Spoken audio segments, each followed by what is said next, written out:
ఇవాళ ఉదయం 9 గంటలకు ఏపీ కేబినెట్ భేటీ. బడ్జెట్కు ఆమోదం తెలపనున్న మంత్రివర్గం.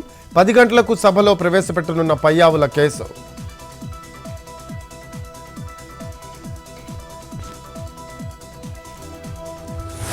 తెలంగాణ క్రేజ్ పెట్టుబడులతో తెలిసొచ్చింది. అనుమానించిన వాళ్లే అభినందిస్తున్నారన్న సీఎం రేవంత్ రెడ్డి. రాష్ట్ర అభివృద్ధిని ప్రపంచమే ఒప్పుకుందని వ్యాఖ్యలు.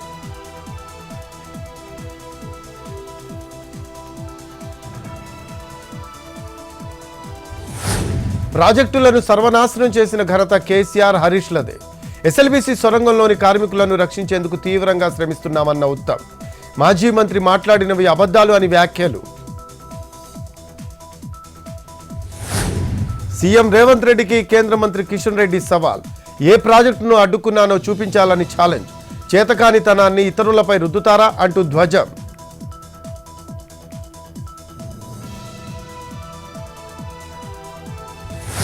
పోసాని కృష్ణమురళిని 9 గంటల పాటు ప్రశ్నించిన పోలీసులు. రైల్వే కోడూరు కోర్టులో హాజరు. 14 రోజుల రిమాండ్ విధించిన న్యాయమూర్తి.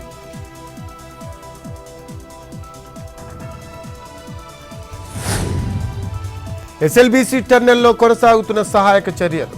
ధ్వంసమైన టన్నెల్ బోరింగ్ మిషన్ భాగాలు తీస్తున్న సిబ్బంది. మట్టిలో కార్మికుల ఆనవాళ్ల కోసం రాడార్లతో సర్చ్. లోకో రైల్ వ్యాగన్లలో వ్యర్థాల తరలింపు.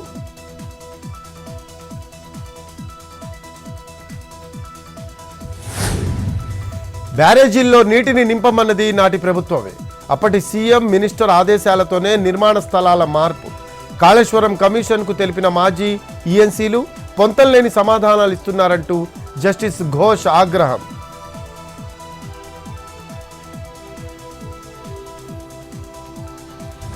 తెలంగాణలో ప్రశాంతంగా ఎమ్మెల్సీ పోలింగ్. పట్టభద్రుల నియోజకవర్గంలో 70%. 2 ఉపాధ్యాయ స్థానాల్లో 90%కి పైగా ఓటింగ్. ఏపీలో ఓటెత్తిన పట్టభద్రులు. రికార్డు స్థాయిలో 69.57% ఓటింగ్. ఉత్తరాంధ్ర ఉపాధ్యాయ ఎమ్మెల్సీ ఎన్నికల్లో 92% పోలింగ్.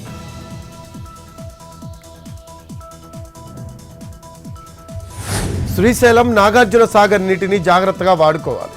ఏపీ తెలంగాణలకు కేఆర్ఎంబీ సూచనలు. హైదరాబాద్ కూకట్పల్లిలో ప్రైవేట్ ఆసుపత్రి నిర్వాహకం. చనిపోయిన మహిళ మృతదేహం కోసం 2 లక్షలు డిమాండ్. చనిపోయిన విషయాన్ని దాచిపెట్టిన ఆసుపత్రి వైద్యులు.